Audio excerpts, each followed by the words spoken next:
relacionado al hito número 3, que son las hemorragias del tubo digestivo. Esta patología es muy frecuente, realmente muy frecuente.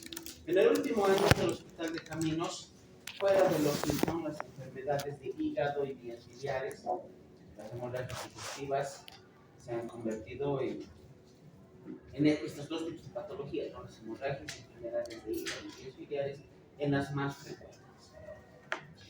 ¿Cómo vamos a definir a una hemorragia digestiva?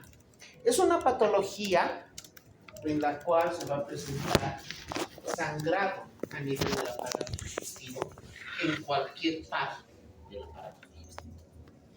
Estamos indicando entonces desde el esfínter esofágico superior hasta el ano. O sea que la extensión es bastante amplia, muy amplia, y los puntos que pueden llegar a presentarse como sangrado también son bastante amplios. Lo primero que vamos a hacer es dividir a las hemorragias digestivas en dos grupos.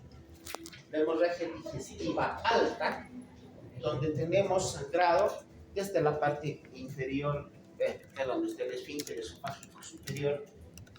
Luego tenemos sangrado a nivel de estómago, el duodeno,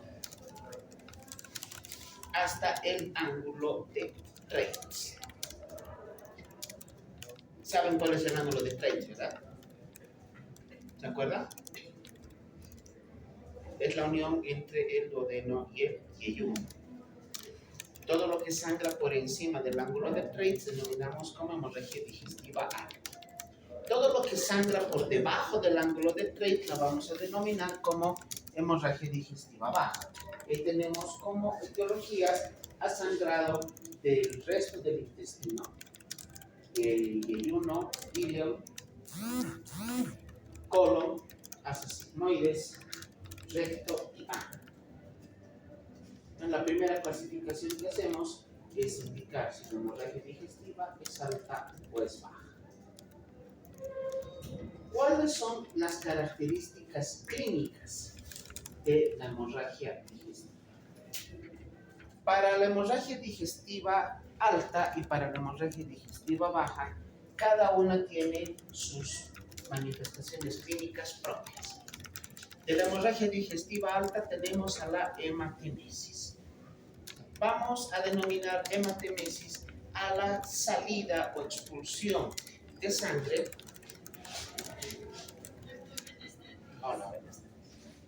Vamos a llamar entonces hematemesis a la salida de sangre a través de la boca proveniente de aparato digestivo.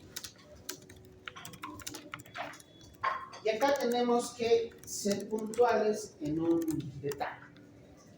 ¿Cómo vamos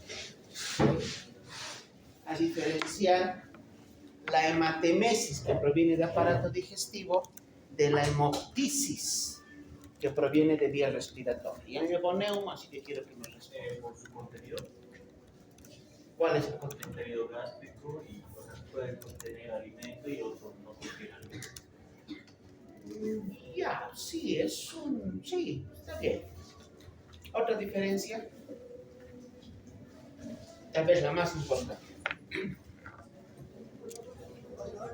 El color es el mismo, el aspecto no diferencia una de otra.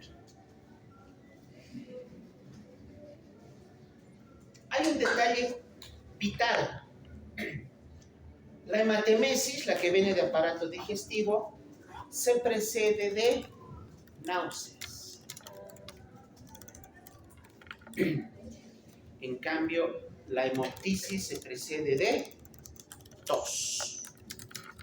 Primera diferencia importante. Segunda, que la hematemesis puede llegar a contener restos alimenticios. En cambio, la hemoptisis tiene burbujas de aire, porque está viniendo de vía respiratoria. Pero esta situación de que la hematemesis tiene restos alimenticios es muy variable. Todo va a depender si el paciente comió o no comió algo previamente. Si el paciente tiene el estómago lleno, después de un periodo de un par de horas después de haber ingerido algún alimento, obviamente que vamos a tener restos alimentarios. Pero pónganle que el paciente está en ayunas 24, 48 horas, no va a haber nada. El paciente va a vomitar sangre y sangre y sangre.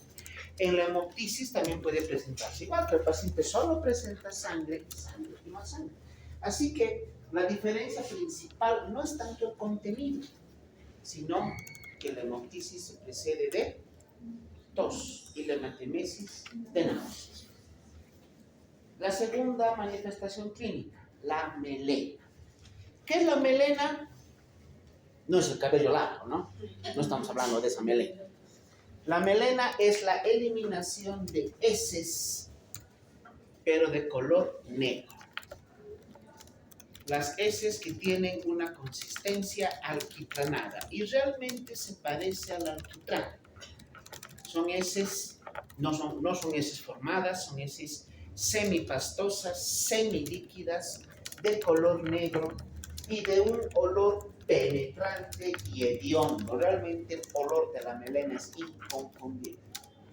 El paciente puede estar en aquella esquina, entramos por la puerta y ya sentimos ese aroma característico de la melena. ¿Ya? Entonces, melena, eliminación de heces con sangre. Hola.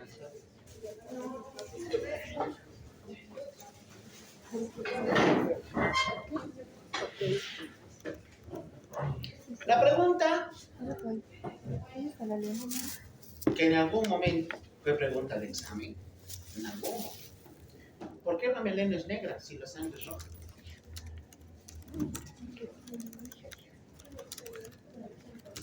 Dime.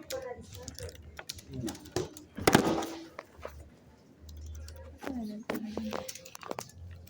Y los que han pasado semiología diferenciada conmigo, saben, porque les he enseñado. Justo es tema que la anterior semana hemos pasado con los alumnos de semidifferencial. Semiología de estómago y de intestino.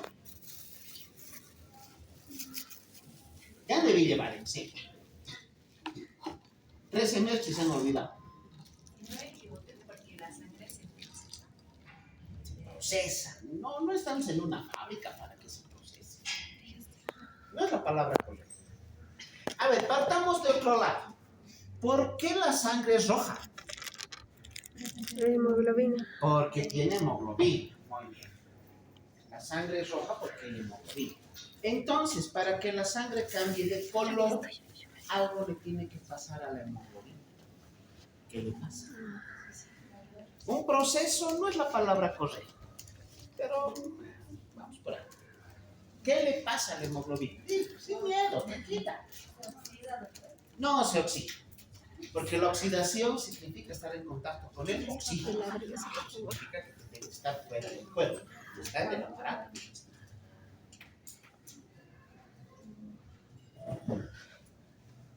La hemoglobina va a sufrir la acción de las enzimas digestivas.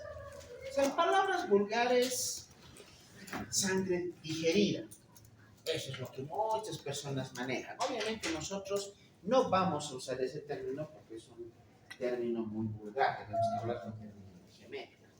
La sangre sufre un proceso de digestión, sufre la acción de las enzimas digestivas y la hemoglobina, después de una serie de procesos metabólicos, bioquímicos y demás, que no los vamos a repasar ahorita en detalle, de hemoglobina se transforma en hematina. Y por eso cambia de color rojo a color negro. Entonces, las melenas, o la melena, nos va a indicar que algún punto del aparato digestivo superior, por encima del ángulo de Treitz, ha sangrado. Y en el trayecto de todo el recorrido que tiene que seguir hasta salir por el ano, la sangre ha sufrido el proceso de transformación de hemoglobina en hematina y por eso cambia de color rojo a color negro. Melena es propia de la hemorragia digestiva alta, no de la baja, solo de la hemorragia digestiva. De la hemorragia digestiva baja, la que se presenta en yeyuno, ileón, colon, vamos a tener estas otras manifestaciones, sobre todo la hematoquesia, de posiciones prácticamente normales, pero con restos de sangre. Esa es la hematoquesia. Son heces, como digo, prácticamente de características color normal, semilíquidas en la mayor parte de las veces, pero con restos de sangre. Ya qué cantidad de sangre se elimina junto con las heces va a depender de la magnitud de la lesión que esté ocasionando la hemorragia digestiva.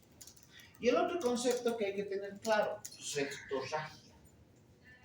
Sangre que sale por el recto, cuyo origen usualmente es el mismo.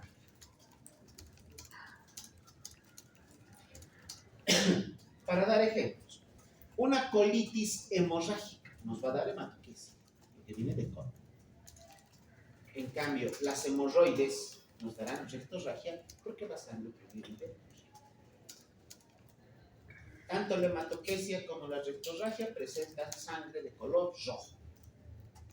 La cantidad, les vuelvo a decir, va a depender mucho del volumen, de la magnitud de la lesión que esté ocasionando la hemorragia.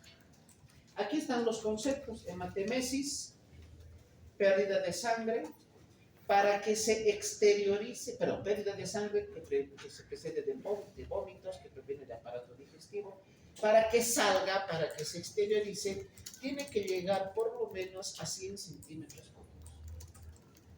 Menos de 100 centímetros cúbicos puede quedarse dentro del estómago y no sale hasta que llegue a este vómito. La melena, aquí está el concepto: degradación de hemoglobina en hematina y secundariamente la acción de la flora bacteriana interna. Y la hematoquesia, deposiciones con sangre roja pura y sin coágulos, con o sin materia fecal. Ahora, según su origen, aquí está el resumen de las posibles causas de la hemorragia digestiva. Esto significa hemorragia de vía digestiva alta, desde la parte final de la faringe hasta el ángulo duodeno-yeyunal, o sea, el ángulo de Treitz. En cambio, la hemorragia de vía digestiva baja, desde el ángulo duodeno-yeyunal o ángulo de Treitz hasta el ano. Esos son los orígenes para cada uno de las hemorragias. ¿Cuál es más frecuente? La hemorragia digestiva.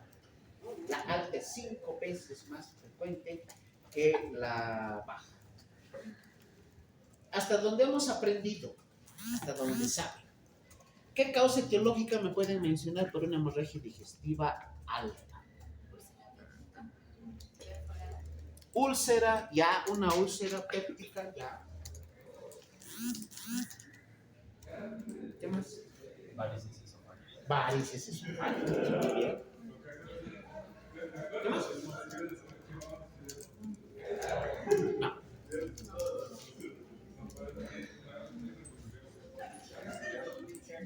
A ver, vamos a ir viendo eso. Según la visibilidad de la causa, según llegues a determinar cuál es la causa que está ocasionando la hemorragia, vamos a denominar como hemorragia visible aquella que es fácil de poder identificar, tenemos los datos clínicos, es una hemorragia que al momento está activa. O sea, el paciente está sangrando en el momento que lo evaluamos. Se va a manifestar por hematemesis, melena o hematoquesia. Esa es una hemorragia visible. Pero ¿cómo vamos a determinar el punto exacto de la hemorragia?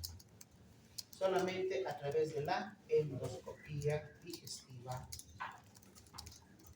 No podemos, mirando al paciente, tener ojitos de endoscopía para poder ver dónde está sangrando. Hay que realizar el procedimiento. ¿A qué denominamos hemorragia oculta? Lo contrario de la hemorragia visible, ¿no? Esta hemorragia oculta es aquella que presenta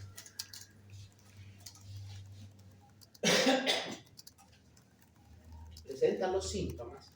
Puede presentar hematemesis, puede presentar melena, pero en pequeñísimas cantidades. Acá nos indica que es de poca magnitud, donde todos los métodos de estudio complementarios son negativos. Le haces una endoscopía y no encuentras nada. Le haces una colonoscopía, no encuentras nada. Todo normal, no hay un solo punto de sangrado, pero el paciente está presentando los síntomas característicos. Muchas veces la sangre llega a ser tan escasa que no es fácilmente visualizable. Por eso indica que tiene que ser evidenciada a través de otro tipo de estudio, no digamos más sofisticado, pero que es más exacto, más concreto para esto. Hay un estudio que se llama sangre oculta en heces. Porque tú ves las heces del paciente y parecen normales, pero estás en la sospecha enorme de un cuadro de hemorragia digestiva. Así que, ¿qué vas a hacer? Pides al laboratorio que te lo haga el estudio de sangre oculta en heces. ¿Qué hace el laboratorio? Centrifuga las heces, hace una serie de procesos laboratoriales y nos identifica pequeñísimas cantidades de sangre que a simple vista no hubieran sido evidenciadas. Entonces, esta hemorragia oculta te puede pasar que tengas al paciente y no encuentres el punto de sangre. Eso sí, te convierte en un problema. Cuando hablamos de hemorragias, cuando hablamos justo de hemorragia digestiva, yo les menciono a los pacientes una comparación burda, pero que sirve para que se acuerden. Cuando el paciente sangra de algún punto del aparato digestivo, es como si abriéramos el grifo de la cocina y sale agua. Abrámoslo a tope, a todo lo que da la llave. Entonces va a haber gran pérdida de sangre. ¿Qué tengo que hacer para que deje de sangrar? Cerrar el grifo. Y tengo que cerrarlo por completo. ¿Qué pasa si en la cocina cierro a medias y empieza a gotear? Se sigue fermentando. Pero una gotita, dos gotitas, ¿qué van a hacer? Dejen goteando una pila en toda una noche y se llama un balde. ¿Ven? Igual es con la sangre. Puede gotear el sangrado, puede ser gotita a gotita. En un día, en 2 días, en 3 días, imagínense la cantidad de sangre que pierde. Así que lo primero que tengo que hacer ante un paciente con hemorragia digestiva es cerrar el grifo. Dejar, o evitar que siga sangrando. ¿Cómo voy a cerrar el grifo si no sé dónde está el grifo? Tengo que hacer una endoscopía para identificar el punto de sangrado y ahí realizar el tratamiento correspondiente. Empecemos hablando de la hemorragia de vías digestivas altas. Vamos a mencionar las causas más frecuentes. La primera, la úlcera gastroduodenal, úlcera péptica, todos los nombres y sinónimos que hemos conocido. No vamos a darle mucho énfasis porque ya hemos hablado respecto a las úlceras. Lo que sí tenemos que repasar o recordar, para no olvidarnos, que la primera causa etiológica de las úlceras es la infección por el Helicobacter pylori, seguido del uso de AINES y posteriormente los hábitos tóxicos que pueda tener el paciente, como es el alcoholismo. ¿El tabaco puede llegar a producir úlcera? En teoría sí. En teoría sí. Pero hay pacientes que fuman y fuman 1 o 2 cajetillas al día durante 20, 30 años, jamás han tenido úlcera. Pero hay pacientes que beben así frecuentemente, tienen un consumo de alcohol muy frecuente y ellos sí pueden entrar a tener úlcera por la acción tóxica directa del alcohol sobre la mucosa del intestino. Ahí tenemos a la clínica, que ya la conocemos, dolor en el epigastrio, que se exacerba con el ayuno y cede con ingesta de los alimentos. A ver, para hacer un repaso rápido, nombre de fármacos que pueden producir úlcera. Fármacos gastrolíticos. Principal grupo, los AINES. Y dentro de los AINES, ¿cuál es el más importante? La aspirina. Otro grupo, los corticoides. Muy bien. Otro grupo. Antibióticos. Los antibióticos. Y no un grupo, un fármaco. Les he mencionado un fármaco así solito que puede ocasionar daño a nivel de la mucosa de igual magnitud de lo que puede ocasionar las algo que les recomiendo a todas las señoritas que empiecen a tomar pasados los 40 años. Todas, absolutamente todas. ¿Alendronato? ¿Qué es?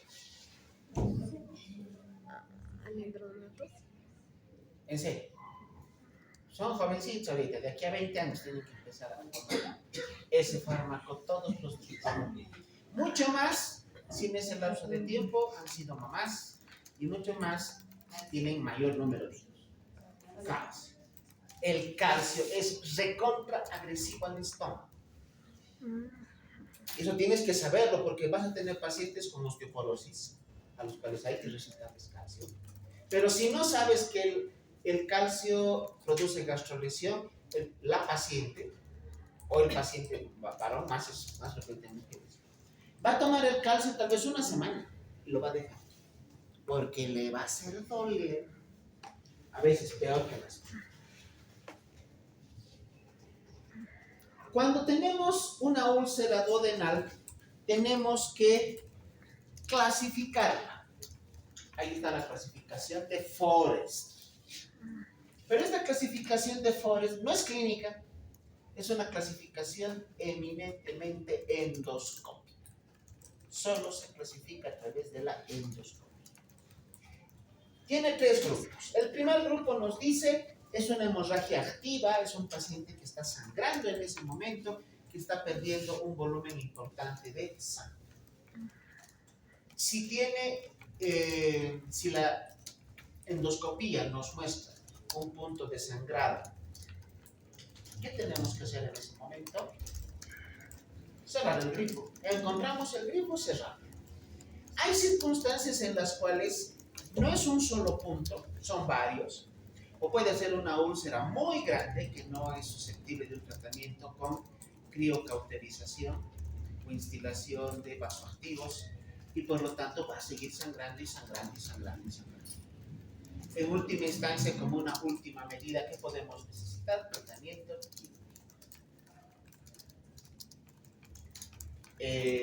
puede ser una úlcera duodenal enorme, gigante. Por más que le estés quemando y quemando y quemando a la úlcera, no se va a cerrar. Y el paciente se está desangrando. ¿Qué vamos a hacer en ese momento?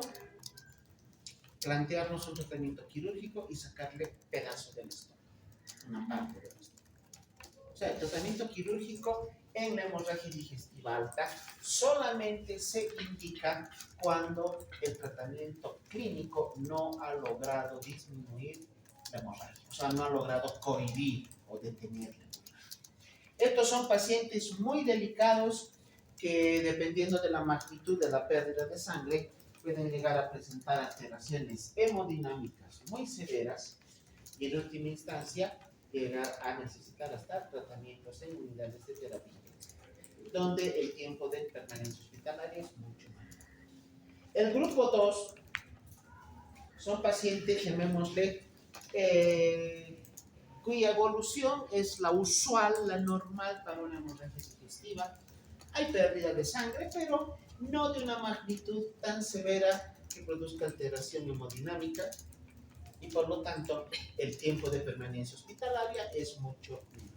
Y el último grupo es el menos grave, el menos importante, bueno, el menos severo, no el menos importante, el menos severo, el menos grave, cuyo tratamiento también va a ser mucho más sencillo y donde el paciente va a requerir un tratamiento en un lapso de tiempo mucho menor.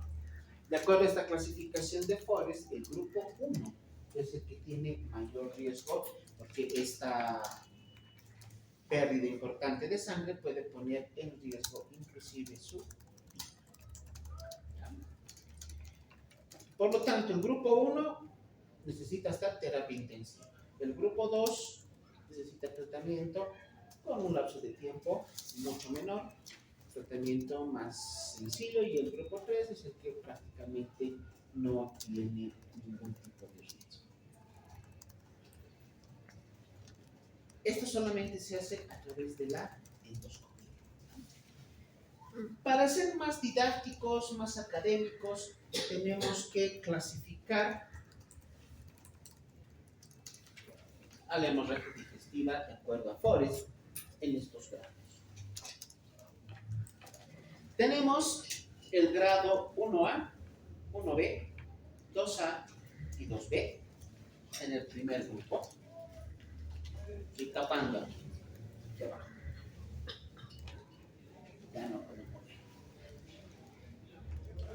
Estos 4 primeros grupos nos indican mayor severidad y, como indica acá, alto riesgo de recidiva.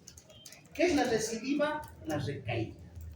Eso significa que si un paciente tiene úlcera gástrica, es muy fácil a un lapso de tiempo variable que esta úlcera tenga recaída, o sea, que se vuelva a presentar.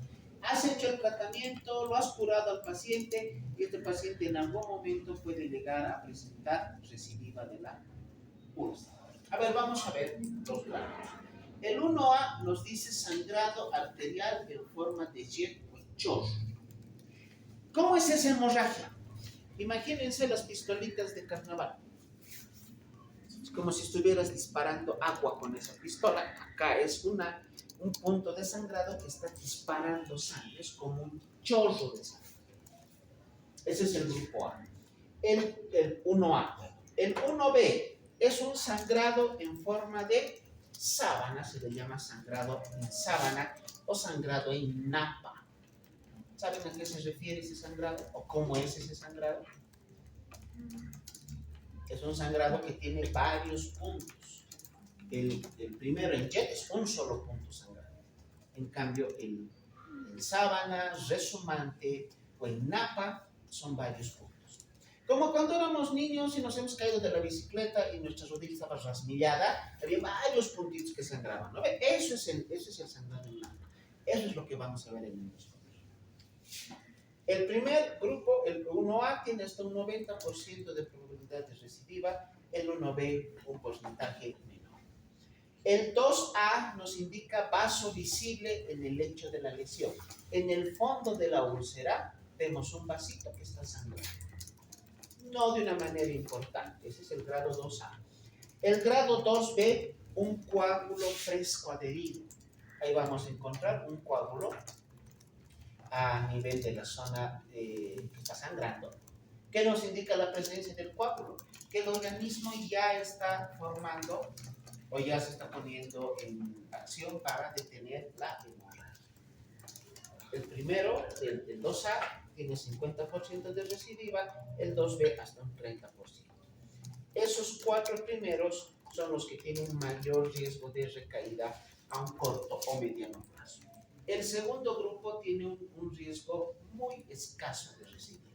Aquel que tiene solamente puntos de hematina, que se pueden observar en el fondo de la úlcera, o aquel que tiene lesión con base limpia. La base de la úlcera no tiene ningún punto de sangrado y ya está cubierta con fibrina.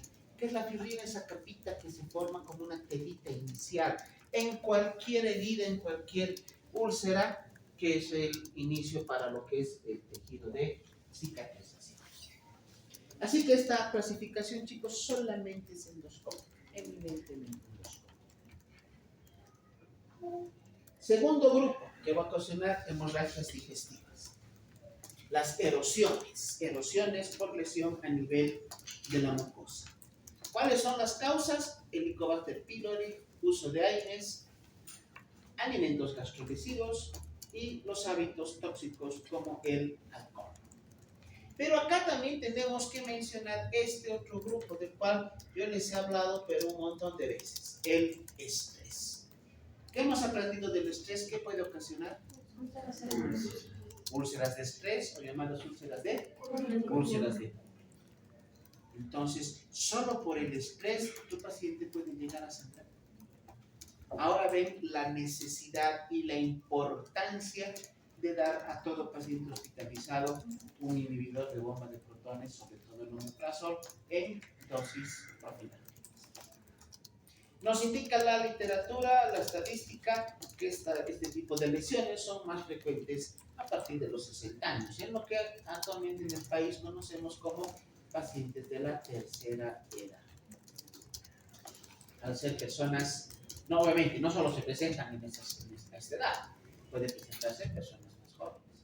Pónganle que a los 20 años una persona ya empieza a consumir AINES, empieza a beber frecuentemente, para sus 40, 50 ya puede tener errores. A mayor edad del paciente, mayor la probabilidad de complicaciones ante una úlcera sangrante y obviamente eso conlleva mayor mortalidad. Que se presente una hemorragia digestiva alta en una persona de unos 60, 70 años es muy riesgoso. Ese paciente tiene pocas probabilidades de sobrevivir. En cambio, si es una persona de 30, 40 años, la probabilidad de sobrevida es mucho mayor. Tercer grupo, hemorragias en cirróticos. ¿Por qué sangra un cirrótico? ¿Por qué sangra un paciente con cirrosis?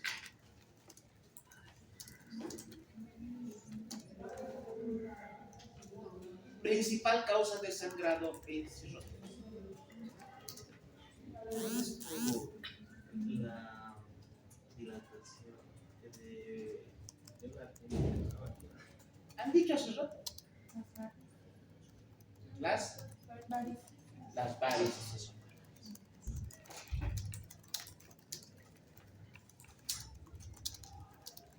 A ver, hagamos un recuerdo acá también. Para que se presenten varices esofágicas, tiene que pasar una serie de procesos en el paciente que consume alcohol.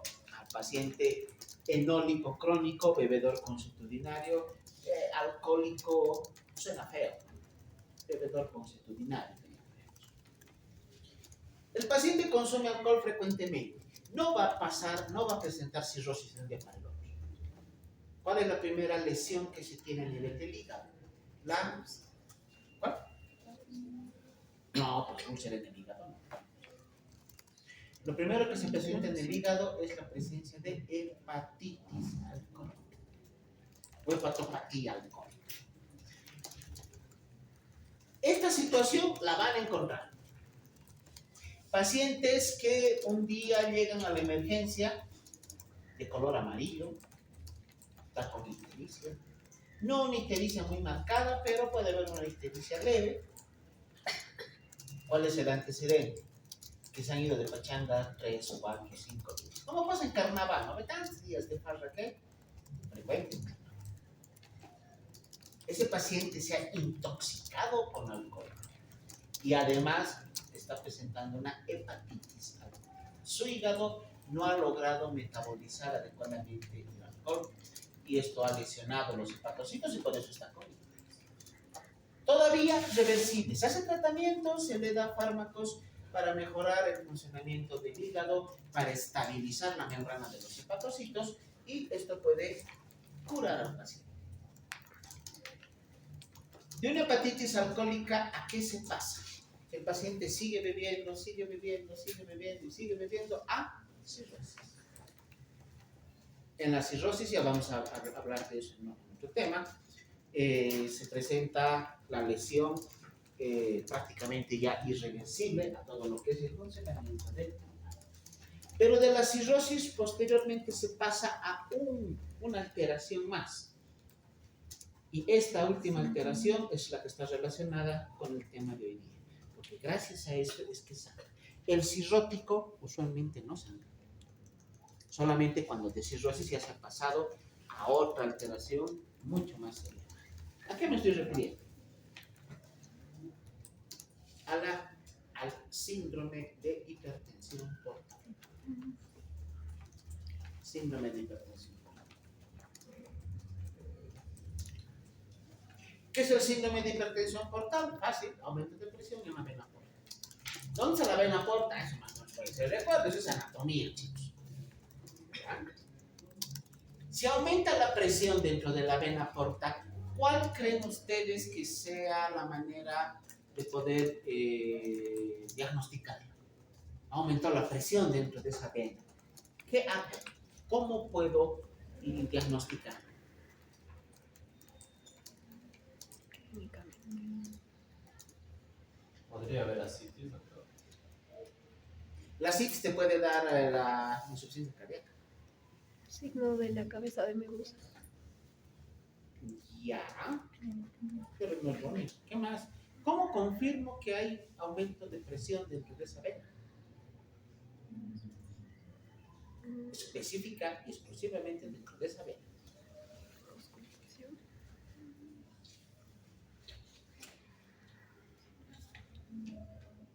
¿Les parecería correcta la respuesta de indicar a través de una ecografía? No común, sino Doppler. doble. Ujú. No común, doble. ¿Por qué doble? Porque la ecografía Doppler mide flujos, movimiento de la sangre. La ecografía es como una foto, simplemente está. Pero muchachos, acuérdense lo que les he enseñado desde hace mucho tiempo. Los diagnósticos son Clínicos. Entonces, ¿cómo voy a diagnosticar hipertensión portal clínica? La confirmaré con una ecografía Doppler, pero ¿cómo voy a diagnosticar la clínica? Vamos contando.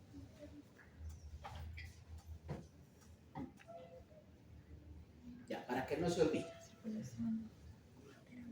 Bueno, ya no aprendí, pues, que no se olvide.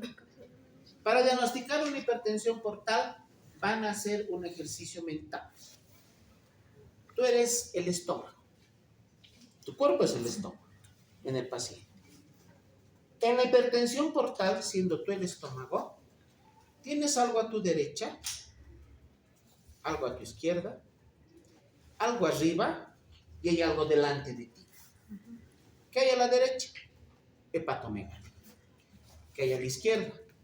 Esplenomegalia. ¿Qué hay arriba? Varices esofágicas. ¿Qué hay adelante? Circulación colateral en cabeza de medusa. Son las 4 características clínicas que tiene el síndrome de hipertensión. Hepatomegalia, esplenomegalia, varices esofágicas y circulación colateral en cabeza de medusa.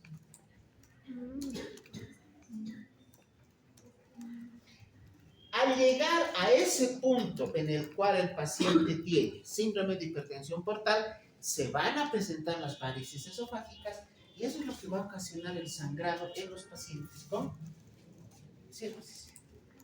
El cirrótico directamente no sangra, solo cuando tiene hipertensión portal. Pero el cirrótico o el alcohólico en este caso también puede sangrar por acción directa del alcohol sobre la mucosa del estómago, produciendo úlceras. Como en el caso anterior, ¿no? El número 1. Este es el número 2. ¿Cómo trato a este paciente? Antes. La hemorragia por varices esofágicas. En algún momento hemos hablado. Es una de las emergencias más graves, más terribles que hay. Y se le da un nombre, ¿no ven? A la hemorragia de las varices esofágicas, tal vez un apodo, más que un nombre. Pero es para que nos acordemos de la severidad y la gravedad de la hemorragia. Apocalíptica. Es una hemorragia cataclísmica y apocalíptica. O sea, es lo más grave de lo más grave. Llega ese paciente a la emergencia vomitando sangre como la fuente del Prado, así está saliendo la sangre. No te da tiempo a nada, apenas estás queriendo tomarle signos vitales, apenas estás queriendo canalizar una vía periférica y tu paciente se te muere en cuestión de minutos. Por eso se dice que es una hemorragia cataclísmica.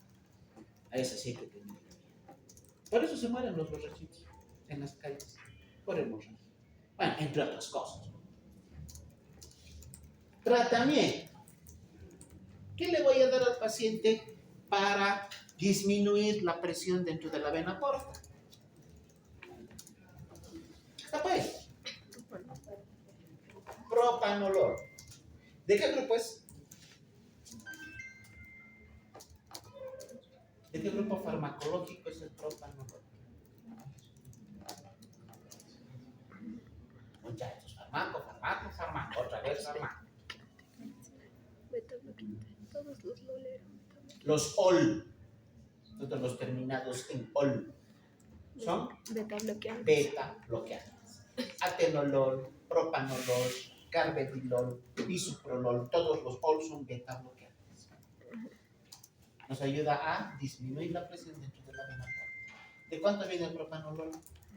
Si ni siquiera saben el grupo, no creo que se acuerde de su presentación. ¿O sí se acuerda? Presentación. Por favor, quiero equivocarme, díganme que se acuerdan. ¿Cuál es la presentación del propanolol?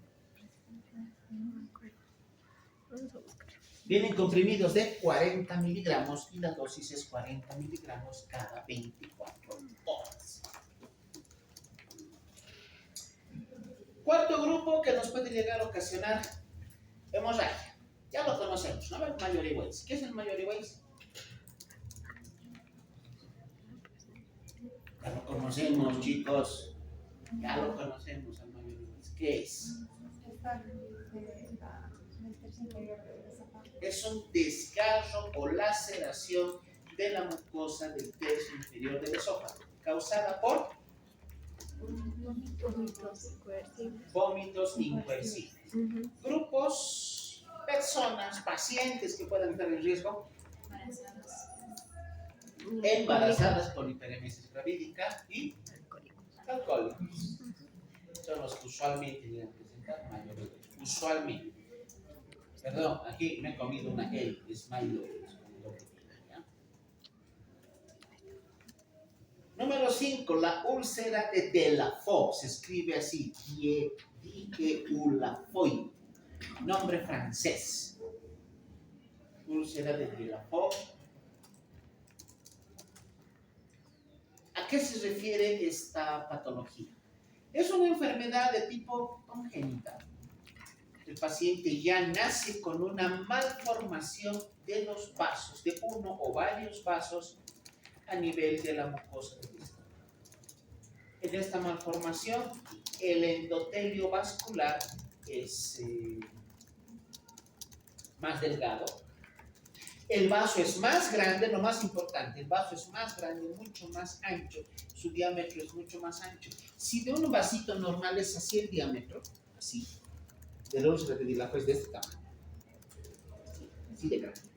Entonces, un vaso más ancho, más grande, su pared es como si se hubiera estirado como liga del endotelio, se vuelve más delgadita y mayor probabilidad de lesión y de sangrado.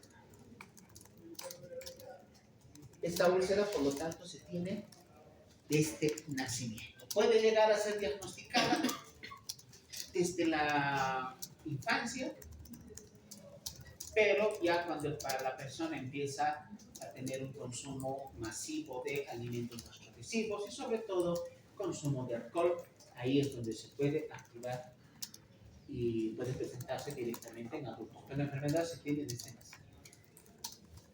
La esofagitis. ¿Por qué la esofagitis sangra? O sea, ¿qué lesión tiene que haber en la esofagitis para que sangre? Úlceras esofágicas. Úlceras esofágicas. Estamos mencionando varias posibles causas de hemorragia digestiva. El tratamiento básicamente inicial es el mismo, pero de nada nos sirve en ese momento salvar la vida del paciente si el grifo sigue abierto.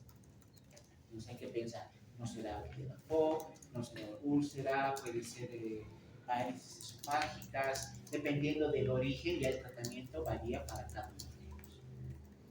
¿Cómo vamos a abordar al paciente con una hemorragia digestiva? Como con cualquier paciente, vamos a realizar una historia clínica completa.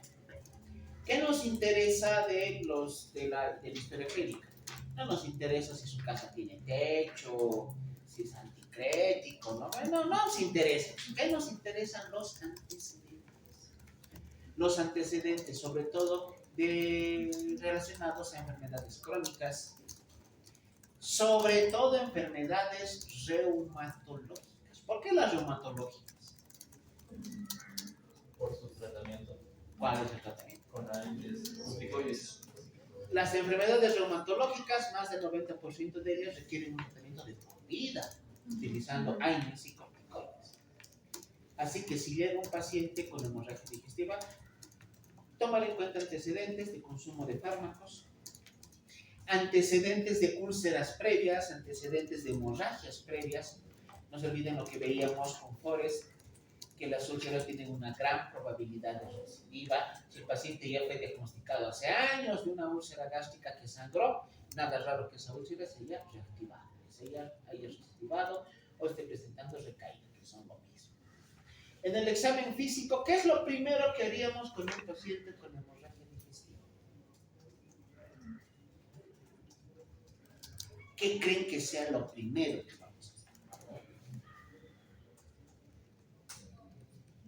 No se olviden que es una hemorragia. El paciente está perdiendo sangre. Signos vitales. Lo primero que hay que hacer es tomar signos vitales. Verificar la hemodinamia. ¿Saben qué es hemodinamia?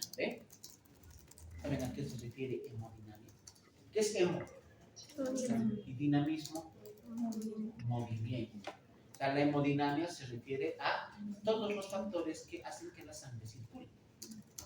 Principalmente el funcionamiento del corazón y la resistencia vascular periférica en capilares periféricos. Gracias a eso la sangre circula. ¿Y cómo verificamos que hay una buena hemodinamia? A través de dos parámetros de los signos vitales. ¿Cuáles son? Presión arterial y frecuencia cardíaca. Si ambos están normales, la hemodinamia es normal. Si están alterados, el paciente presenta alteración hemodinámica. Y en el examen físico tenemos que evaluar, ya dependiendo del probable origen, buscar signos de hipertensión portal para poder identificar varices, evidenciar la presencia de alguna alteración de tipo hepática. Si no es así, y si solamente el origen es a nivel de estómago, en el examen físico no vamos a encontrar prácticamente nada. Solamente dolor a la palpación a nivel de epigastrio. Listo, el resto es todo normal. No hay nada en corazón, nada en pulmones, nada en riñones, nada en hígado, nada en intestino, todo normal, solamente dolor en epigastrio. Es un dato clínico muy vago, pero que viene a ser lo único que podemos identificar en ese momento. Luego vamos a solicitar estudios laboratoriales y realizar un lavado gástrico. Les voy a explicar cómo se hace esto. ¿Qué estudio laboratorial más importante ustedes solicitarían? Porque hay que pedir un montón de cosas, pero ¿qué es lo urgente? Lo primerito que van a pedir, ¿qué es? Es hemograma. Sí, ¿por qué? Para ver si está Ya. Pero si tú pides hemograma completo en laboratorio, se va a tardar haciendo el recuento de glóbulos blancos, que no nos interesa. Entonces, ¿qué pido? Voy a pedir un hemograma, es obvio. Pero del hemograma, ¿qué es lo que me interesa? Y le voy a decir al laboratorio, házmelo esto ahorita, el resto puede esperar. La hemoglobina. Dos datos, hemoglobina y hematoma. Eso, chicos, sale en 5 minutos, máximo en 10. No se hagan tomar el pelo con el laboratorio. No, doctorita, sigue en proceso. ¿Saben cómo se hace el hematocrito? ¿Han hecho? ¿No han hecho? Han hecho, sé que han hecho. ¿Conocen? En práctica de fisiología no han hecho. ¿Conocen los tubos capilares? Esos delgaditos, como cabellitos, que apenas lo agarras se rompen. ¿Qué se hace? Se llena el tubo capilar de sangre. Por eso se llama capilar. Tú simplemente lo pones en la gotita de sangre y por capilaridad se llena el tubo. Y le pones aspirina, hasta coma de borrar, nosotros poníamos en un estudio. Lo llenas y luego el otro lo vuelves a cerrar con plástico. Tienes un tubo capilar. ¿Dónde se lleva eso? A la centrifugadora. ¿Y vas a centrifugar? ¿Cuánto? 5 minutos. Sacas el tubito capilar, todos los glóbulos rojos se han ido a un lado, está rojo, y el resto está de color amarillo. ¿Qué es? El plástico. ¿Y qué haces? Con una regla mides. Si esto es el 100%, cuánto porcentaje está en rojo, que son glóbulos rojos, y cuánto porcentaje está en plasma, que él saca el hematocrit en porcentaje. O sea, eso demora 5 minutos, en serio, no demora más. Por eso, como médicos, eso tenemos que saber, porque el laboratorio nos toma el pelo. En serio, que creen que no sabemos. Como cuando yo pido laboratorios el día viernes. Cultivo. Se interna paciente día viernes en la tarde. Pónganle con una gastroenteritis aguda. Todo cuadro infeccioso, lo primero que hay que hacer es tomar muestra para el cultivo. Pido coprocultivo. Toman la muestra y envían la muestra al laboratorio, las heces, a esta hora, 5, 6 de la tarde. ¿Cuánto demora un cultivo? ¿Cuándo vas a esperar que el laboratorio te dé ese resultado? Todo cultivo demora 72 horas como máximo. 72 horas. O sea, si he enviado el viernes, ¿qué día me darán el resultado? El lunes. Así que el lunes yo exijo a los internos el resultado del laboratorio del cultivo. Doctor, no está. ¿Qué? Ya debería estar. Vayan a preguntar. Van los internos a preguntar al laboratorio. Doctor, dice que no está todavía, pero ¿por qué? Porque fin de semana no trabaja el personal. Y les digo lo mismo, eso me ha pasado hace mucho tiempo. Y les digo, ese momento les he dicho a los internos, lo mismo que les digo a ustedes. Con las disculpas de nuestros colegas, digo que la doctorita del laboratorio me está viendo la cara de tonto. O sea, se agarran en este ejemplo, las heces fecales, se siembran, ¿no ve? En la caja Petri, en un agar, les haga sangre, se le pone su tapita y se mete a la incubadora. O sea que como la doctora no está el fin de semana, la bacteria, la doctora no había estado, nos dormiremos, haremos jauja. O sea, ¿qué me quieren dar a entender? Que tiene que estar el personal ahí mirando la caja Petri para que desarrolle. No, pues, o sea, a mí nadie me va a entender eso. Pero así me han dicho, y hace un par de años. Y recientemente han querido hacer lo mismo. Y me han dicho lo mismo. Doctor, dice que los cultivos no salen lunes porque no trabaja personal fin de semana. Estábamos en visita, le he hecho llamar a la doctora del laboratorio. No la ha mandado, no vino la doctora, la ha mandado a un auxiliar. Se ha hecho retar en medio de todita la visita general. ¿Cómo nos van a querer engañar diciendo que no hay reporte en fin de semana porque usted no trabaja? Y le he dicho lo mismo. O sea, para que la bacteria desarrolle, usted tiene que estar ahí mirándole. Y si no viene la bacteria, no desarrolla. Por favor, tráigame el resultado, necesito ahora mismo. ¿De dónde habrán sacado? Pero es que es así, no nos vamos a dejar tomar el pelo. Bueno, lo de lavado les digo, les voy a comentar. ¿Qué factores nos dan la predicción o nos pueden dar el pronóstico para una hemorragia digestiva? Historia previas de melena, o sea, antecedentes de melena previa. Este paciente ya pudo tener úlceras, como les decía, que ya hubiera recibido tratamiento y actualmente está en proceso de recidiva. Que el paciente presente sangrado en forma de vómito borrazo. ¿Saben qué es la borra, no?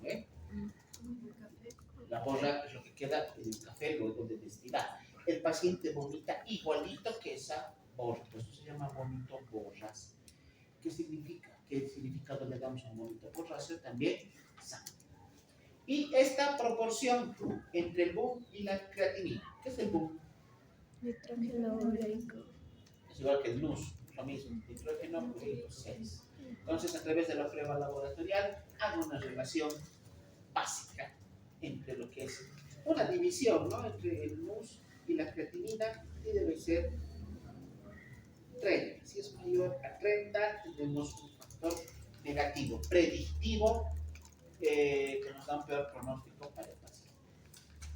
Antecedentes a tomar en cuenta, aquí están todos los antecedentes patológicos que les decía hace un rato que hay que preguntar. En base a esto vamos a ver si hubo varices, si hubo hipertensión portal, cirrosis, aneurismas, angiodisplasias, cáncer. paciente diagnosticado de cáncer, cualquier cáncer, sí, y sobre todo el cáncer de estómago, de esófago, va a sangrar. H. pylori o las telangiectasias hemorrágicas. ¿Qué es la telangiectasia? Las arañas vasculares, ¿no? Las spider vasculares, son dilataciones de capilares a nivel de la piel. Eso solo se ve en la cara. Son lesiones irreversibles, eso no tiene solución. Ahora ya hay, te lo quitan con láser. Pero imagínense, eso mismo, pero dentro de la mucosa. Son capilares que fácilmente pueden romperse y producir sangrado. Farmacológicos, uso de AINES, antiagregantes propietarios, anticoagulantes, corticoides o medicamentos que puedan alterar la coloración de las heces. Así que no todo paciente que tiene heces negras es melena. Tienes que verificar, confirmar que es sangre. Porque el paciente puede estar consumiendo hierro o bismuto y eso simplemente va a cambiar el color de las heces y las va a oscurecer. Eso no es sangrado, eso no es melena. No es melena, simplemente es una coloración oscura de las heces. ¿En qué casos se consume hierro? Anemia. ¿A quienes se les da hierro frecuentemente, permanentemente? A las embarazadas para el proceso de la anemia fisiológica del embarazo. ¿Qué se les da? Sulfato. Estas pacientes pueden llegar a presentar heces negras, oscuras. Se va a asustar, va a decir, doctora o doctor, estoy haciendo mis deposiciones negras. Uy, melena, hemorragia digestiva, mujer embarazada, Dios mío, ayúdame. Pregunta, ¿está consumiendo hierro?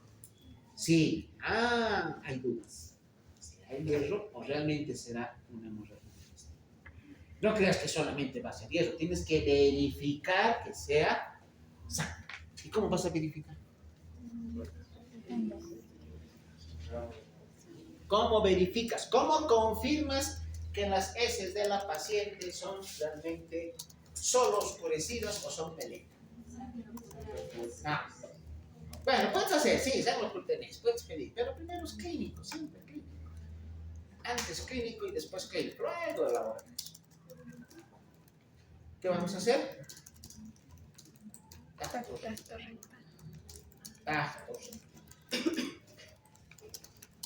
¿Se acuerdan cómo es el tacto rectal? ¿Sí? ¿Se acuerdan? ¿Qué se llama la maniobra para hacer tacto rectal?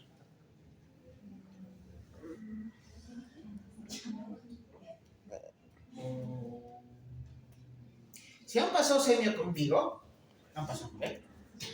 Sí, han pasado. Semio 2. Han pasado. ¿Quién ha pasado semio conmigo? ¿Dos pasó? ¿A ver? Ya ven. Yo me acuerdo de sus carencias, me acuerdo. Les he enseñado, en semio 2 les enseño que hay una maniobra para realizar el tacto rectal, que es la básica. Este es el recto, el ano, en sí, el ano. El ano está cerrado. Todos lo tenemos cerrado. ¿Por qué? Por la contracción del esfínter anal. ¿Qué haces para hacer el tacto rectal? Manos enguantadas, lubricadas y demás. Lo primero que se hace es, con el dedo que vamos a introducir, realizar un movimiento alrededor del ano. Y eso tiene un nombre. El coqueteo anal. A ver qué sabe. Coqueteo anal. ¿Para qué se hace ese movimiento? Para relajar el esfínter. Porque si introduces directamente el dedo, puedes producir lesión. Y lesión del esfínter. Si lesionas el esfínter, yo te diría juicio. Si fuera tu paciente. ¿Por qué? A ese paciente lo estás condenando a vivir con pañal toda su vida. No va a poder retener las heces. Llegan al recto y se les sale. No va a poder retenerlas. Entonces, haces el coqueteo anal, con el dedo vas a sentir cómo esta zona que estaba dura, o sea, contraída, se va relajando. Y una vez que se relaja, recién introduces el dedo explorador. ¿Qué queremos obtener con el dedo explorador? Vamos a realizar un movimiento así, como barriendo toda la longitud, todo el diámetro del recto. ¿Qué queremos sacar? Heces fecales. Restos de heces. Por lo menos alguito, aunque sea chiquitito, pero quiero sacar heces fecales. Saco el dedo explorador y en el guante voy a tener heces fecales. ¿Cómo sé si esas heces oscuras son melena o solo son cambio de coloración por biorrobismo? Le pongo agüita oxigenada, unas gotitas. Si hace burbujas es sangre. Si no hace burbujas es hielo. Si hace burbujas es sangre. Eso se llama la prueba de la peroxidasa. Prueba de la peroxidasa. El agua oxigenada es peróxido de... Desde el colegio hemos aprendido. Peróxido de hidrógeno después del agua oxigenada. Por eso se llama la prueba de la peroxidasa. Si pones agüita oxigenada y haces burbujitas, ¿qué vas a reportar en la historia clínica? Prueba de la peroxidasa positiva.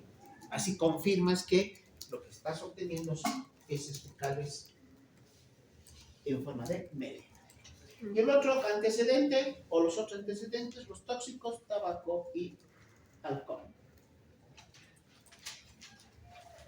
¿Qué síntomas te van a indicar la severidad que tiene un sangrado? La hipotensión ortostática. ¿Qué es la hipotensión ortostática? Es el ortostatismo.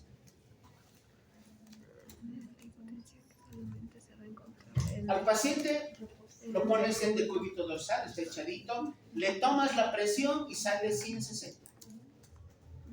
Le haces poner de pie y baja 80-30. Ha cambiado de posición de decúbito a posición ortostática o posición de pie, y eso se llama hipotensión ortostática. Presión normal en decúbito, hipotensión en posición de pie se llama hipotensión ortostática. El paciente puede llegar a presentar confusión, angina, palpitaciones severas, extremidades frías y húmedas. Estos síntomas nos indican que el sangrado es severo. ¿Por qué las extremidades se vuelven frías? No llega a la sangre. Porque la sangre es la que transmite calor corporal. A nivel distal no está llegando la adecuada cantidad de sangre y por lo tanto esas extremidades estarán frías. Acá tenemos los síntomas de las patologías que ya conocemos para poder determinar un posible origen de la hemorragia. La úlcera péptica, úlcera esofágica, Mallory Weiss, varices y malignidad, o sea, cáncer, está aquí abajo. Esto ya lo hemos hablado, lo vamos a pasar. Si el paciente presenta hipovolemia, pérdida de sangre, esta puede ser leve, puede ser moderada, en base a la pérdida de sangre, puede ser severa. Si el paciente presenta una pérdida de leve a moderada, se presentará taquicardia en reposo, frecuencia cardíaca mayor a 100 latidos por minuto, con el paciente en decúbito dorsal. Está echadito en su cama, tiene taquicardia. Si la pérdida de sangre es mucho mayor y ha llegado a un 15% de la volemia, va a presentar hipotensión ortostática. Acabamos de ver. Debes poner de pie y su presión baja mucho más. Y se han perdido hasta un 40% de volumen sanguíneo, presentará hipotensión en posición supina, decúbito dorsal. ¿Cuánto es la volemia de una persona estándar? Tú, yo, él, ella, vosotros, nosotros. ¿Cuánto tenemos de volemia? ¿Cuánta sangre tenemos dentro de nuestros vasos? 5 litros. 5 litros. Imagínate perder 40%. Estamos hablando de 2,5 litros por menos. 2 litros de sangrado, ya tendrías hipotensión supina. Y eso es un dato severo. Número 2.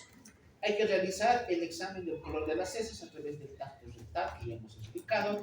Y finalmente, descartar la presencia de signos de un abdomen agudo. ¿Qué datos podemos encontrar en el paciente que estamos revisando en ese momento a nivel abdominal para determinar que está con abdomen agudo?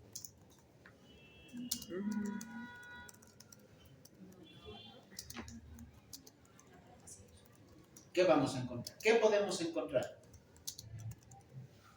Chicos, ya llevo cirugía. ¿Cómo diagnostican abdomen agudo? Que la ponen puede ser aquí acá. Me voy a fijar con su señorita de cirugía.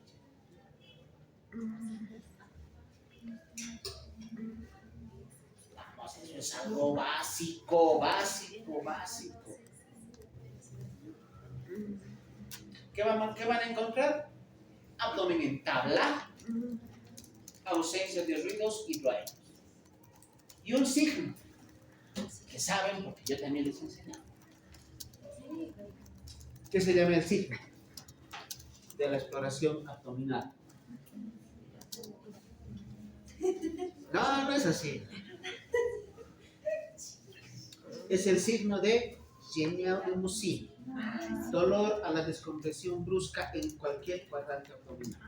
Si eso haces en fosa ilíaca derecha, se llama signo de Bloomberg para diagnóstico de apendicitis. En cualquier otro cuadrante, el signo de Genial-Musin te indica peritonitis abdominal. Si en el curso de un paciente que está con hemorragia digestiva le has hecho la endoscopía para identificar el punto de sangrado y luego presenta signos de irritación peritoneal, ¿qué ha podido haber pasado? Que el endoscopista no manejó bien el endoscopio y le perfora el estómago, o el esófago o el intestino. Y ahorita está con peritonitis. O sea que el paciente está a un paso más allá que un paso más dentro del cajón que en este lado. Estas dos siguientes diapositivas, chicos, necesito que las aprendan bien. Vamos a determinar que una hemorragia es leve cuando la pérdida de volumen pérdida de la volemia, es menor al 10%. Moderada, entre el 10 al 20%. Grave o severa, entre un 20 a un 35%. Y cuando el paciente ya pierde más del 35% de la volemia, ya tenemos datos de una hemorragia masiva, de un shock hipovolémico. Y aquí están las características de los signos vitales. En la leve son normales, pero a partir de la moderada ya se presentan signos de hipovolemia y alteración hemodinámica. Aumento de la frecuencia cardíaca y disminución de la presión arterial. Esta es una. La segunda. ¿Cómo también podemos clasificar a la hemorragia en leve, moderada o severa? Dependiendo del volumen de sangre que ha perdido. Entre 750 y 1500 ml vamos a indicar que el paciente tiene una hemorragia leve. Entre 1500 y 1750 una hemorragia moderada. Más de 1750 una hemorragia severa. Esto quiero que se lo aprendan bien.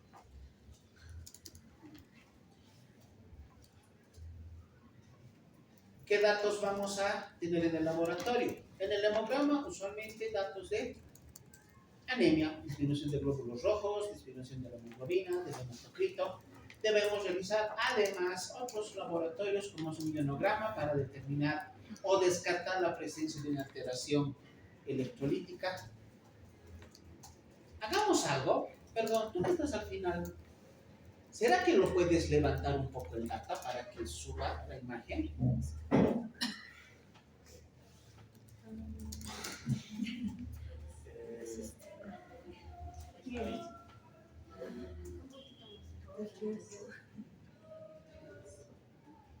Como que se desconecta y conecta. Se desconecta, ¿no?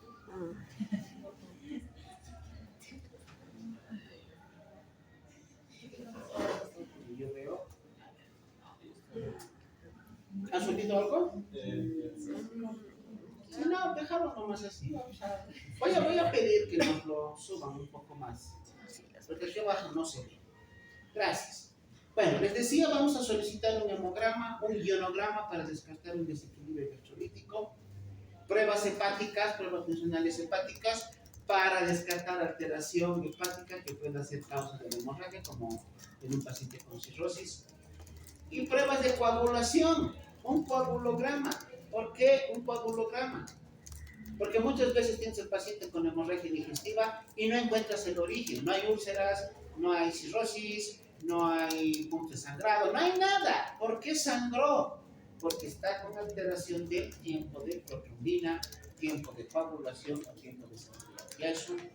Ya no es una lesión directa a nivel del aparato digestivo, sino estamos ante la presencia de una coagulopatía. El aparato digestivo está sangrando, no por lesión del aparato digestivo, sino por una enfermedad de tipo hematológico.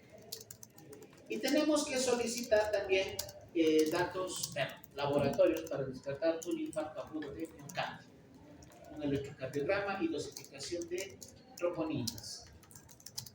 Porque si el paciente está con poca sangre, chicos, si está con hipovolemia, ¿qué va a pasar con el corazón? Va a recibir una menor cantidad de sangre. ¿Ve? Va a recibir una menor cantidad de sangre. Y esa menor cantidad de sangre, ¿qué le puede pasar al corazón? Menos irrigación a nivel de coronarias, menos aporte de oxígeno, nutrientes, y por ende el paciente tiene infarto. Así que un paciente con hemorragia digestiva que te dice, doctorita, me está doliendo mi pecho ese ratito, cuidado, este es el infarto. Pídele el electrocardiograma y enzimas cardíacas. Ahora, el tratamiento básico, el tratamiento inicial para un paciente con un sangrado digestivo es el lavado. Les voy a explicar cómo se hace. Llega el paciente a la emergencia, ¿quién toma la batuta, quién toma las riendas del tratamiento? Es el médico. Va a estar la enfermera, varios licenciados, varios auxiliares, estudiantes, internos, residentes, y llega el paciente y toditos corren detrás de la camilla y están ahí paraditos, nadie hace nada. Tú eres el que tiene que dar las instrucciones. En primer lugar, tú me tomas signos vitales, tú canaliza una vía periférica, al paciente como crucificado. Al momento de canalizar la vía periférica se toma muestra para laboratorio y se pide una serie, todo lo que hemos visto en el anterior diapositiva, todo eso vas a pedir, pero le dices al laboratorio que ahorita lo que quiero es hematocrito y hemoglobina. ¿Para qué? Para ver si necesito transfusión sanguínea. Y luego, esta mano, este brazo está con signos vitales, el paciente seguro está hipotenso, está vomitando ese rato sangre, no te tienes que poner nervioso, tú tienes que dirigir al equipo y tienes que ser la cabeza.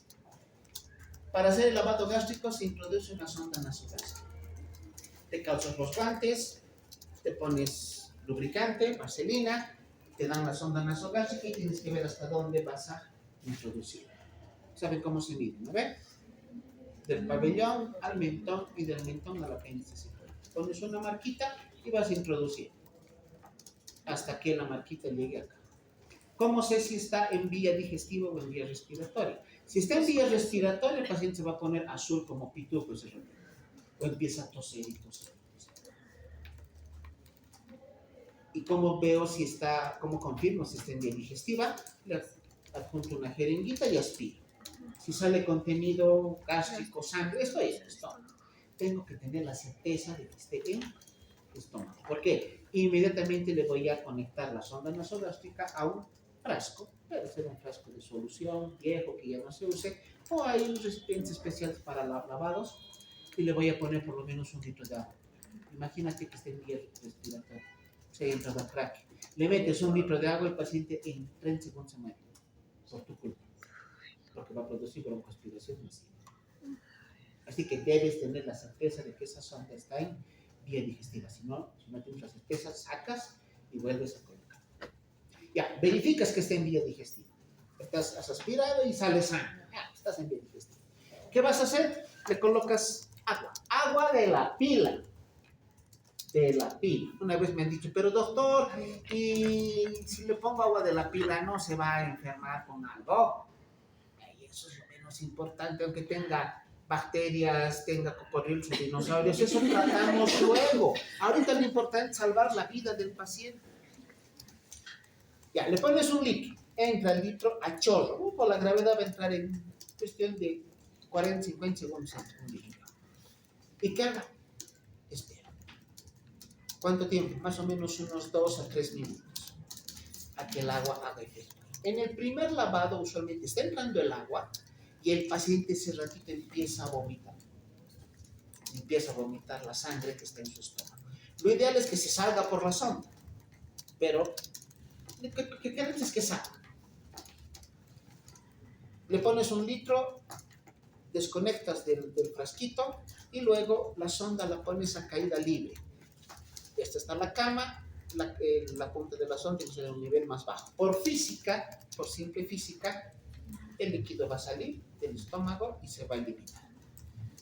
Ese es el primer lavado. Luego le hago un segundo, tercero, cuarto. ¿Hasta cuánto? ¿Cuántos litros de agua puedo necesitar para hacer un lavado? No hay un número. No hay un número. ¿Qué dice la técnica del lavado gástrico?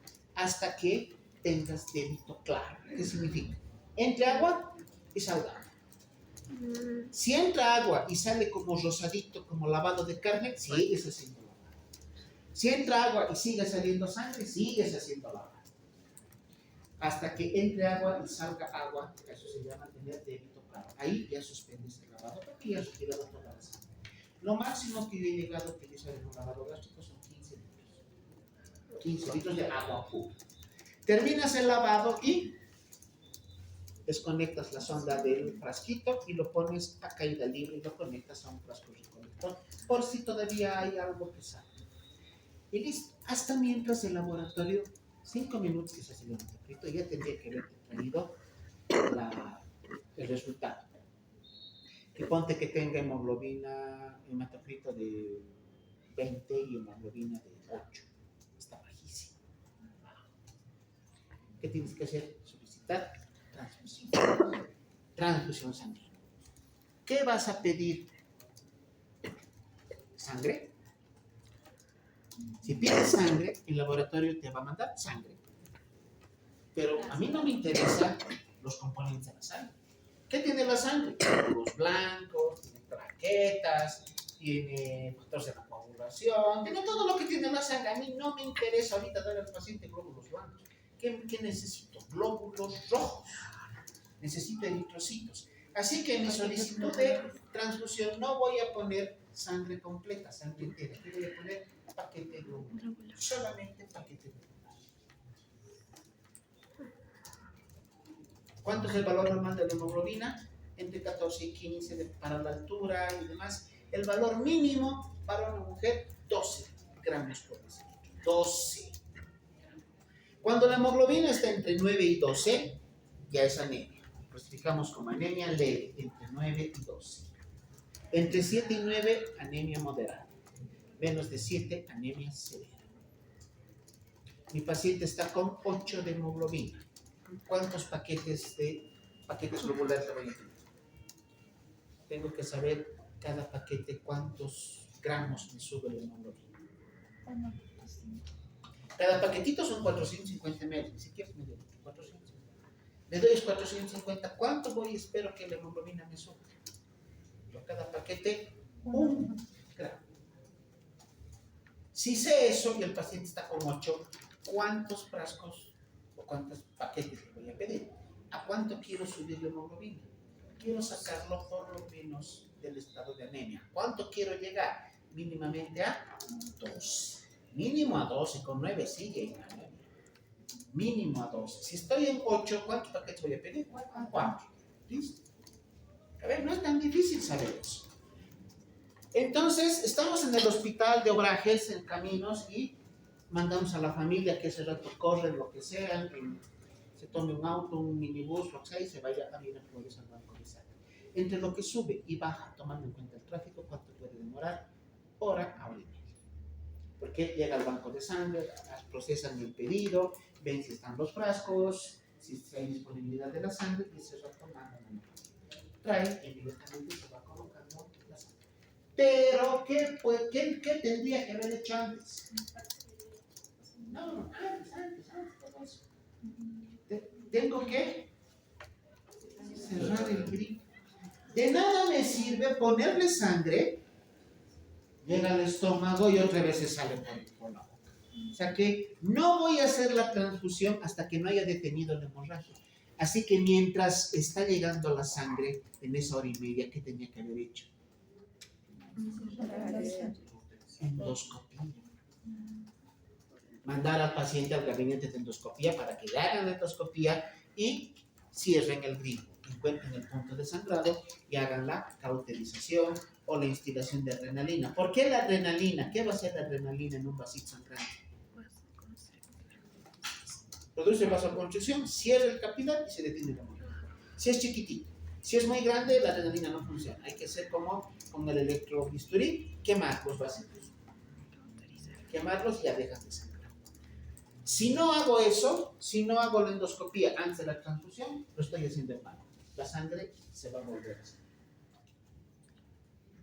Luego, al paciente hay que darle oxígeno, nada por vía oral, catéter intravenoso periférico, catéter venoso central, el periférico se coloca acá, el venoso central se pone en yugular o en vena subclavia y en última instancia hasta intubación endotraqueal en los pacientes inconscientes para evitar la broncoaspiración. Está saliendo la sangre a la faringe, en lugar de salir puede entrar a la vía respiratoria.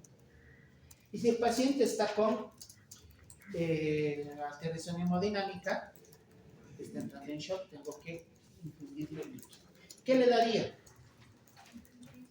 A ver, vamos a hacer un pequeño ejercicio y les voy a pedir que esto es importante, no está en ese diapositiva, pero tengo que enseñarles y que les voy a robar unos 5 minutos más de su tiempo. Mi paciente pesa 70 kilos, está con hemorragia digestiva. ¿Cuánto de líquido le voy a poner hasta que la sangre llegue? Póngale, hemos determinado que está con 8 de hemoglobina, ha perdido gran cantidad de sangre, está deshidratado. Como 4.000. ¿Por qué 4.000? Porque se multiplica el precio por 50 y Por ya 60 luego el bolo también. creo que es 7 ml. Ya, si estamos calculando 50 ml por kilogramo de peso, estamos haciendo tratamiento como para un paciente como deshidratado moderado, ¿no? ¿Cómo se calcula eso? El requerimiento basal de agua es 30 ml por kilogramo de peso. Basal, tú y yo, todo el mundo, chinos, americanos, japoneses, todos los que vivimos acá en este planeta, tenemos la necesidad de consumir 30 ml por kilogramo de peso todos los días. Si el paciente está con deshidratación moderada, 40 ml.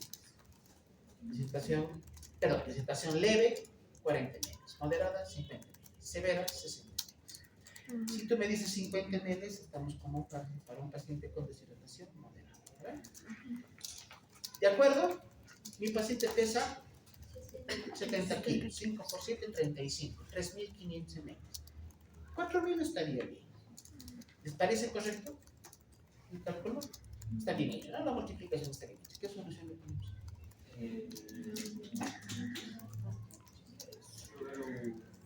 No, se llama suelo. Solución. 2.500 de dextrosa y otros 1.000 también de Por la falta de tiempo, no te pregunto por qué dextrosa, por qué rígida, por qué fisiológica y por qué el volumen de cada uno, porque eso no es adivinable. No es adivinable. Haciendo un paréntesis, chicos, les voy a enseñar. ¿Cuándo? El sábado. Si quieren asistir a esa clase de indicaciones, ahí les voy a enseñar las indicaciones de venocrisis. Y es largo, por eso no puedo enseñar solo. Ya, pero tu compañero ha indicado que son 4.000 ml. ¿De acuerdo en que son 4.000 ml? No, todos estamos mal. ¿Por qué? Si le meto mucha agua a un vaso que tiene poca sangre, ¿qué estoy produciendo? Hemodilución. Los poquitos glóbulos rojos que están ahí dentro los estoy diluyendo. Y voy a empeorar la hipovolemia, empeoro los datos de alteración hemodinámica y su presión, en lugar de subir, se va a ir al suelo. Entonces, tampoco le voy a dejar sin venoclisis. ¿Qué le voy a dar? Una venoclisis, pero ¿con qué volumen? Lo mínimo posible. El cálculo está bien hecho, la deducción está bien, pero yo les enseño así las cosas prácticas. Ese momento, ¿qué vas a hacer?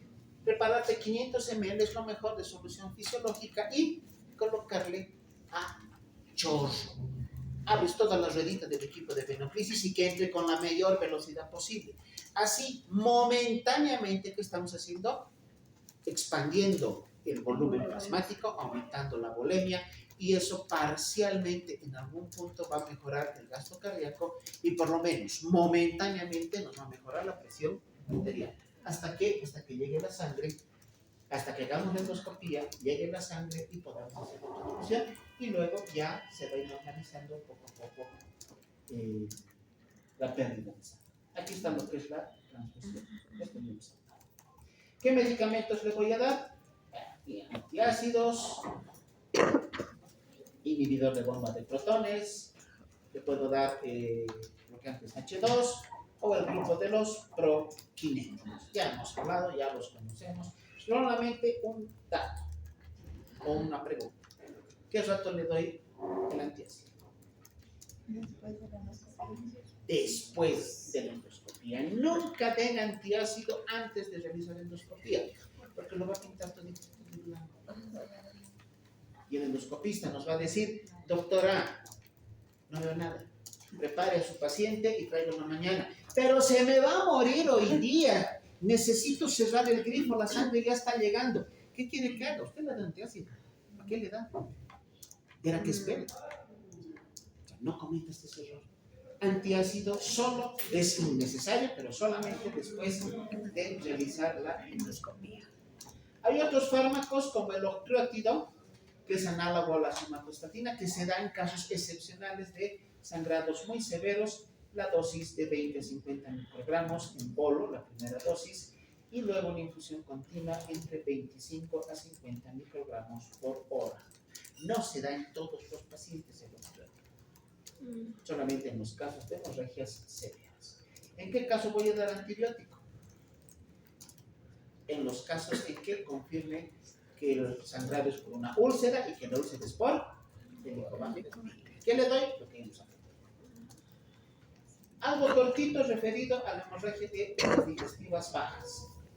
Orígenes: alteración anatómica, malformaciones anatómicas, origen vascular, vasos del colon que pueden sangrar, procesos inflamatorios como la colitis y sobre todo neoplasias, cáncer de colon.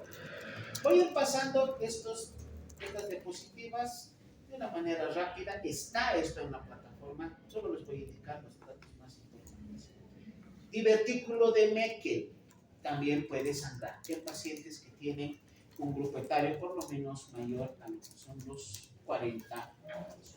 Aquí está la lista de posibles causas, pero menos comunes para un paciente adulto: la enfermedad de Crohn, infecciones como la colitis, isquemia colónica, vasculitis, varices en el intestino, también como las esofágicas, puede haber en el intestino, divertículos, quistes y la intususcepción, que es una malformación a nivel del intestino. Eso ya lo conoce también por cirugía. Vamos a pasar. Después, otras causas: los divertículos, la ectasia vascular. ¿Qué significa éstasis? Falta de movimiento. La ectasia significa alteración en el movimiento o la circulación sanguínea a nivel de colon proximal. Puede ocasionar también hemorragias. Cáncer, cáncer y cáncer. 3 veces repito la palabra porque en pacientes ya mayores, pasados los 50 años, en lo primero que tienes que pensar es que esté presentando cáncer.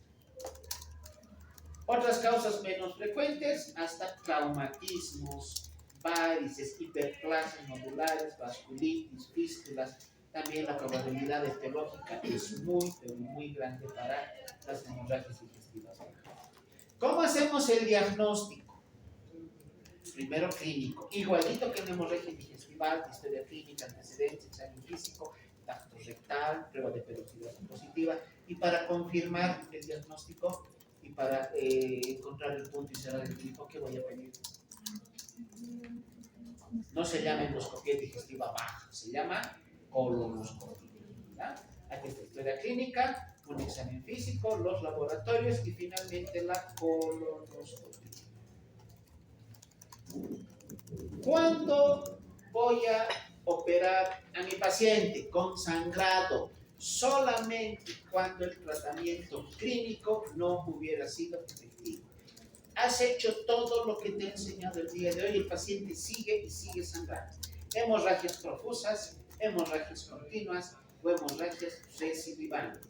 No pueden resolverse con tratamiento médico endoscópico. ¿Qué se hace? Ese ratito llamar al cirujano: doctor, por favor, ayúdeme, este paciente se nos muere si no lo operamos. ¿Qué hay que hacer? Ubicar el punto de sangrado. Ya está ubicado, pónganse en colon. ¿Qué voy a hacer? Sacar el colon, ese pedazo de colon. Es en estómago, sacar ese pedazo de estómago. Es en duodeno. Uy, ahí está grave. Saco el duodeno, tengo que sacarlo y hacer una gastroyeyunoanastomosis. Directamente del estómago se va a yeyuno. Pregunta de cirugía, ¿cómo se llama ese procedimiento? Yo no soy cirujano, pero conozco. Nunca lo he hecho, porque no opero. Pero tengo que pedir ayuda al cirujano y tengo que decirle, doctor, hágamelo esta cirugía. La gastroyeyunoanastomosis. Dejas de lado el duodeno y el estómago directo al yeyuno. Se llama la técnica de Billroth. ¿Se acuerdan? Sé que han aprendido, pero lo que pasa es que está guardadito en un archivo bien perdido y en su disco duro cerebral. ¿Cuáles son las manifestaciones a nivel de una hemorragia digestiva baja? Como hemos dicho, hematoquesia y proctorragia.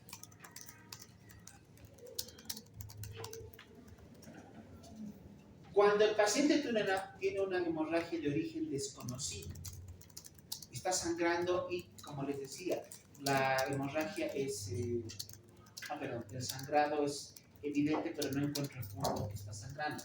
Voy a ponerle el título de origen desconocido. No sé de dónde. Y ahí sí que estoy en problemas. Si no encuentro el punto de sangrado, no puedo cerrar el clip. No puedo hacer el resto del tratamiento. Así que tengo que poner en práctica todo lo que conocí para poder identificar ese punto de sangrado. Veo si hay melena, hay hematoquesia, sangre oculta, verificar datos de anemia, volver a hacer una anamnesis, volver a verificar antecedentes, volver a hacer la endoscopía o la colonoscopía, porque como sea tengo que encontrar eso. En última instancia, ¿qué puedo pedir? Angiografía. ¿Saben qué es una angiografía? ¿Ven? Es un estudio radiológico contrastado que metemos contraste al aparato vascular y que se va a dibujar como arbolito de Navidad, se dibujan todas las arterias y venas. Ahí puede encontrar una malformación vascular, sobre todo las angiodisplasias. Puede ser que un vaso esté abierto, o sea, tenga dilatación. ¿Cómo se llama la dilatación del vaso cuando se separa la capa del endotelio? Más común en la aorta. Y lo hemos mencionado al principio. Un aneurisma. En los aneurismas el riesgo que se corre es que la pared sea tan delgadita que se rompa. Y eso, haces endoscopía, no vas a ver, porque la endoscopía no ve vasos, está viendo el aparato digestivo.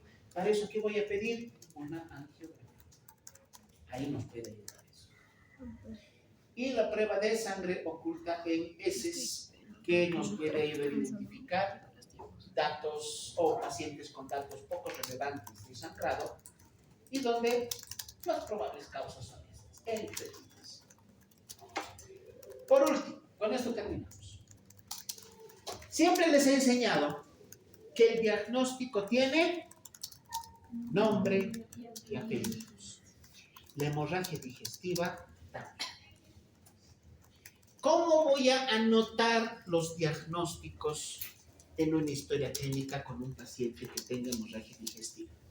Lo primero, ponerle el nombre. ¿Cuál es el nombre? Hemorragia digestiva. Ese es el nombre. Primer apellido que le voy a poner. Si es alta o es baja. Ya hemos aprendido cómo diferenciar. Segundo apellido, si es activa o es inactiva. ¿A qué llamamos hemorragia activa? Aquella en la cual se verifica que el sangrado está presente en ese momento. Llamaremos inactiva cuando ya es un sangrado antiguo. Puede ser que presentó sangrado durante las últimas 48 horas y el día de hoy se detuvo el sangrado. Si ya se detuvo el sangrado es inactiva. Si sigue sangrando es activa. Tercer apellido, por eso les decía, apréndanse. Leve, moderada o severa, ¿en base a qué? A la cantidad de sangre que el paciente ha perdido. Entre 1500 y 1750 leve. Hasta 1750 moderada, más de 1750 severa. En base a eso. ¿Y cómo voy a medir? No, ese rato el paciente no ha medido cuánta sangre va a perder, es lo menos que le interesaba. Pero por lo menos tener un dato aproximado. Cuarto apellido, si es hemodinámicamente estable o hemodinámicamente inestable. ¿A qué le llamo hemodinámicamente estable? Con todo lo que les he dicho hoy día respecto a la hemodinámica. Presión arterial hipotensa. Ya, presión arterial y frecuencia cardíaca normales. Si mi paciente está consangrado, pero su presión está normal, su frecuencia cardíaca está normal, es una hemorragia hemodinámicamente estable. Si está con hipotensión y taquicardia, es hemodinámicamente inestable. Y el último apellido, secundaria A. Ahí ya todo lo que hemos visto como posibles orígenes. Úlceras, Mallory Weiss, cáncer, varices esofágicas, pólipos colónicos, divertículos, la enfermedad de Delafoe, todo lo que hemos visto. O sea, este último apellido no puedo darlo clínicamente. Los otros 4 sí. El 1, el 2, el 3 y el 4 sí puedo determinar clínicamente. El número 5 sola y exclusivamente a través de endoscopía o la colonoscopia. Muy bien, chicos. Con eso